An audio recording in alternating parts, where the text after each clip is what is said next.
నెలకి 50,000 నుండి 60,000 ఆదాయం రన్ టైలర్ యాప్లో ఆర్డర్ కంప్లీట్ చేసి పేమెంట్ పొందండి. అల్లు అర్జున్ గారి సినిమాలో సిత్తరాల సిరపడు సాంగ్ వాజ్ లైక్ అద్భుతం అంతే. అంటే I'm really thankful to God, Thaman గారు అండ్ త్రివిక్రమ్ గారు for giving me this song.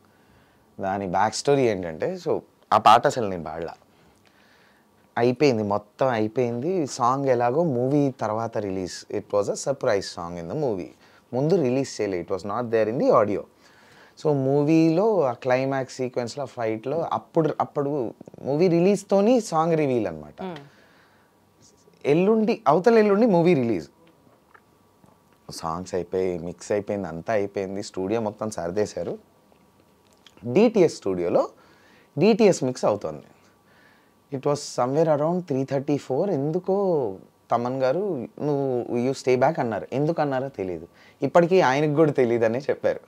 ఏమో రా, నువ్వు నాతో ఉంటావేమో అని చెప్పి ఉండమన్నాను అన్నారు అంతే. Because he was also working till 6 AM 7 AM every day.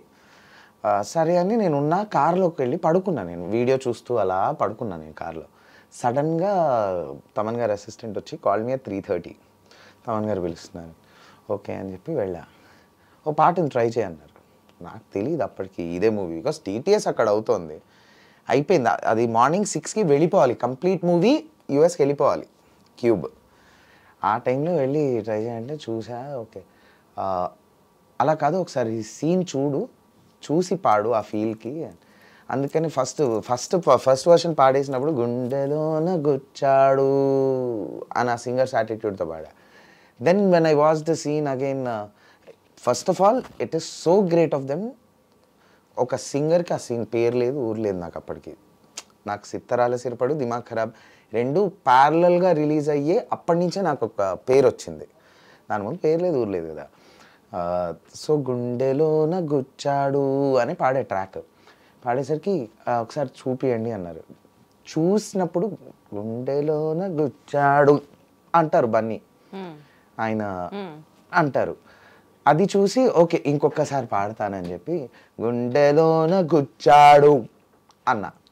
So that was a very nice. ఇమ్మీడియట్గా త్రివిక్రమ్ గారు వచ్చి చూశారు, అదిరిందిగా ఇదే ఉంచుతాం అన్నారు. అలా ఒక అర్ధరాత్రి 3:30కి నేను ఆ కాంపౌండ్లో ఉండడం వల్ల నాకు ఆ పాట వచ్చింది. I was available nearby, because they cannot wait for another singer to come. And ఆ 3:30 రాత్రికి ఎవరెత్తారో తెలీదు, మార్నింగ్ 6కి సినిమా వెళ్ళిపోవాలి. సో ట్రూ లక్తో నాకు ఆ పాట వచ్చింది. అందుకనేనా you are very grateful are you are always available to Thaman garu అన్నది? అంటే is that the sense of gratitude you carry? Not because of this song, yes, ఒక 30% of my gratitude might be because of this song. Okay. But more than that, on a personal level, ఏంటి సాకేత్ నీకు తమన్ గారికి ఉన్న personal level of attachment ఏంటి, emotional bonding? Generally కొంచెం close అయ్యారు. అంటే ఆయన టీం మొత్తంలో కొంచెం మనం కోతి వేషాలు తెలుసు కదా, మేబీ అవే నచ్చినట్టున్నాయి. రారా is very close, like an own brother. But ఎక్కడ నాకు ఆయన నన్ను ఒక ఓన్ బ్రదర్గానే ట్రీట్ చేస్తున్నారన్నది తెలిసింది అంటే, I met with a very major accident. I was going to a show, ప్రాపర్గా శ్రీరామనవమి రోజు భద్రాచలంలో ప్రోగ్రామ్కి వెళ్తూ మిట్ట మధ్యాహ్నం we met with an accident. Mummy వాళ్ళు స్టేజ్ మీద ఉన్నారు, ఎల్ఎంఏ షో చేస్తున్నారు డాడీ, వాళ్ళకి చెప్పలేను. సో అక్కడికక్కడ మమ్మల్ని కామిని అదేటో తీసుకెళ్లారు. మేజర్ యాక్సిడెంట్, వెరీ మేజర్, అంటే వెరీ మేజర్ అనమాట, లైఫ్ అండ్ డెత్ యాక్సిడెంట్. అక్కడికి వెళ్ళాము. నేను ముందు రోజు నైట్ నాకు ఏదో షో ఉండింది, సో ఐ డెంట్ స్లీప్. లేదు, so my friend was driving. తను కొత్త కార్ కొన్నాడని చెప్పి మేము తన కార్ పూజ చేపిద్దాం శ్రీరామనవమి కదా అని. If he was not there is no Saketh today. అంత ఎక్స్పర్ట్ డ్రైవర్ కాబట్టి బతికాము. He's my best friend, he was driving. చెల్లి ముందర కూర్చొని ఉంది, నేను వెనకాల పడుకొని ఉన్నా, నాకు నిద్ర లేక బర్త్ మీద ఇలా పడుకొని ఉన్నా. ఒక ఆయిల్ ట్యాంక్ ఇండికేటర్ వేయకుండా వచ్చేసింది. It was a 4-way road, obviously highway 100 మీద ఉన్నాం. మిట్ట మధ్యాహ్నము, summer, April 14th is the date. బండి వేడి మీద ఉంటుంది, ఆయిల్ ట్యాంక్కి గుద్దితే బ్లాస్టే.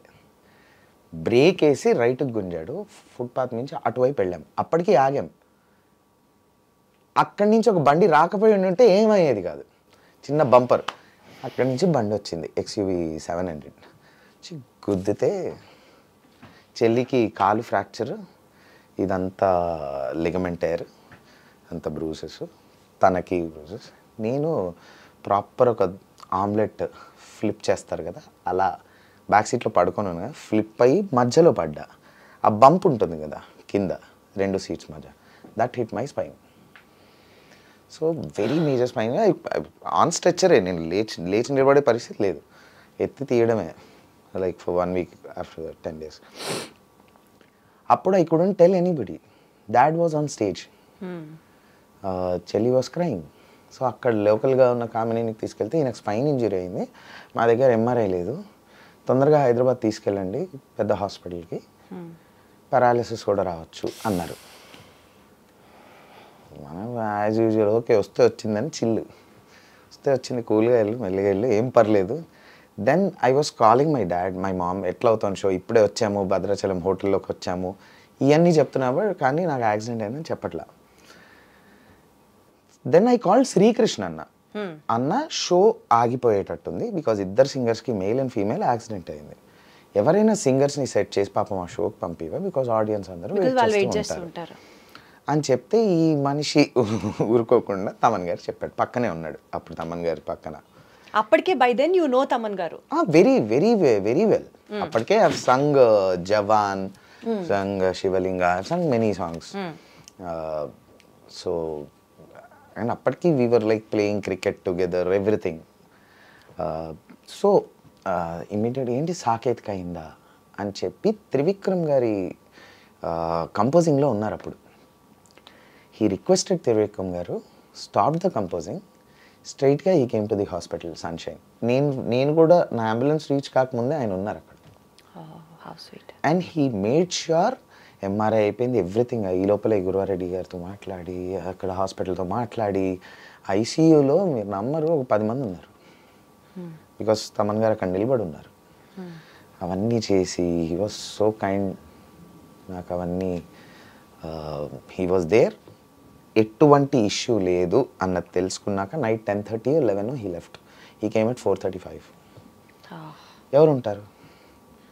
యాక్సిడెంట్ అయింది, కొద్ది చిన్న పేరున్న చిన్న సెలబ్రిటీసే ఒక యాక్సిడెంట్ అయిందని వెళ్ళి ఒక 1/2 hour 1 hour ఉండి వాళ్ళ పేరెంట్స్ వచ్చేంత వరకు ఉండి జాగ్రత్త అండి ఏమైనా అవసరం ఉంటే ఫోన్ చేయండి అని చెప్పి వెళ్ళిపోతారు.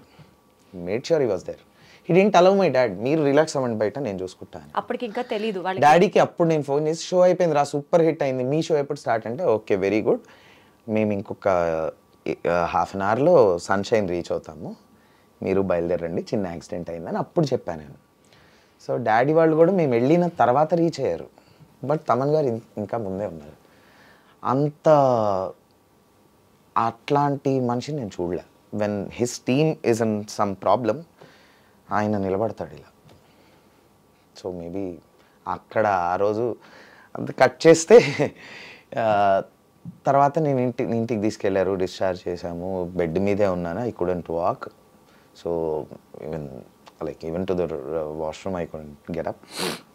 పడుకున్నా, ఇంటికి 10 మంది జనాలు 20 మంది జనాలు రావడం, పరామర్శించడం, సేమ్ రివైండ్ ప్లే స్టోరీ చెప్పడం నా వల్ల కాలే, నేను స్టూడియోకి వెళ్ళిపోతున్నా అని చెప్పి స్టూడియో రూమ్లో బెడ్ వేసుకొని, అప్పటికి నా మూవీ, నేను ఒక మూవీకి మ్యూజిక్ చేస్తున్నా, మూవీ ఫైనల్ మిక్స్లో ఉంది, పడుకొనైనా మిక్స్ చేసుకుందాం అని చెప్పి స్టూడియోకి వెళ్ళిపోతుంటే తమన్ గారు అన్నారు, నువ్వు మూవీ గురించి మర్చిపో, ఐ టేక్ కేర్, కావాలంటే నేను మిక్స్ చేసి ఇస్తా అన్నారు. ఈ being a top music director, ఒక చిన్న మూవీ, ఒక చిన్న నీకెందుకు, take care of your health, నేను నీ మూవీ చేస్తా, మిక్స్ చేస్తానన్నాం, అది ఎంత పెద్ద మాట. అది రెండో పాయింట్. నేను స్టూడియోలో ఉన్న ప్రతిరోజు నాకు పార్క్ అయితే నుంచి షెఫ్కి స్పెషల్గా చెప్పి కిచిడీలు వచ్చేవి, ఫుడ్ 3. స్టూడియోకి కూడా వచ్చి టార్చర్ పెడుతున్నారన్న, నా వల్ల అవ్వట్లేదు అని నేను ఒక మాట ఫోన్లో అంటే ఓకే అని చెప్పి కాల్ కట్ చేసి, సరే ఒక 5 minutesలో వాట్సాప్ చూసుకో, ఫోన్ నీ దగ్గర పెట్టుకో అన్నారు. గోవా టికెట్లు వేశారు, వీల్ చైర్ పెట్టి టుక్ మీ టు బీచ్ రిసార్ట్, అక్కడే ఉంచారు. ఏం లేదు, నా పని ఏం లేదు, లేవడం. అప్పటికి నేను కొంచెం దీని మీద వరకు వచ్చాను అనమాట, సపోర్ట్ చేతికర్ర వరకు వచ్చాను. సో లేవడం, వాష్రూమ్ యూజ్ చేయడం, రావడం, అలా విల్లా బయటికి రాగానే బీచ్, అలా కొంచెం మనశ్శాంతి ఇచ్చారు.